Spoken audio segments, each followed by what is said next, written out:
Mesdames et messieurs, chers passionnés du football africain, la Coupe d'Afrique des Nations est bien plus qu'une simple compétition sportive. Elle est un symbole de talent, de passion, d'identité et de fierté pour tout un continent. À chaque édition, elle fait vibrer des millions de cœurs.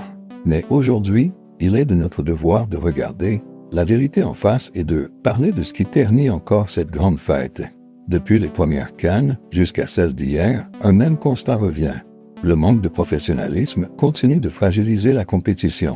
Organisation approximative, arbitrage contesté, décisions incohérentes. Trop souvent, ces défaillances détournent l'attention du jeu et nourrissent la frustration. Le football mérite mieux que l'improvisation et l'amateurisme. À ces insuffisances s'ajoute la mauvaise foi, devenue presque une habitude. La défaite n'est plus acceptée comme une leçon, mais vécue comme une injustice.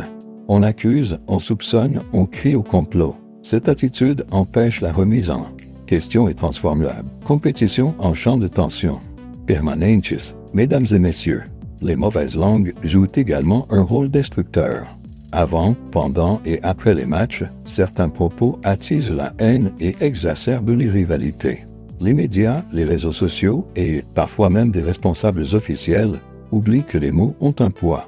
Ces paroles blessent, divisent et détruisent l'esprit sportif que la CAN est censée incarner. Et lorsque les mots deviennent trop lourds, ils ouvrent la voie à ce que nous condamnons tous, la violence. Violence verbale, violence physique, violence symbolique. Des tribunes aux rues, des terrains aux écrans, certaines éditions de la CAN ont été marquées par des débordements regrettables. Même la CAN d'hier, malgré ses avancées, n'a pas échappé à ses excès. Mais malgré tout cela, la CAN demeure. Elle résiste, elle évolue, elle espère. Elle reste le reflet de notre continent, riche de talent, débordant de passion, mais encore confronté à ses propres contradictions. Chers frères et sœurs africains, la CAN de demain dépend de nous tous, dirigeants, joueurs, médias et supporters.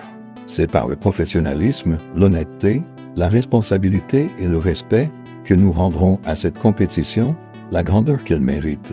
Faisons de la CAN une véritable fête du football africain où la victoire est célébrée avec dignité, la défaite acceptée avec honneur et où le jeu reprend enfin sa place centrale. Je vous remercie.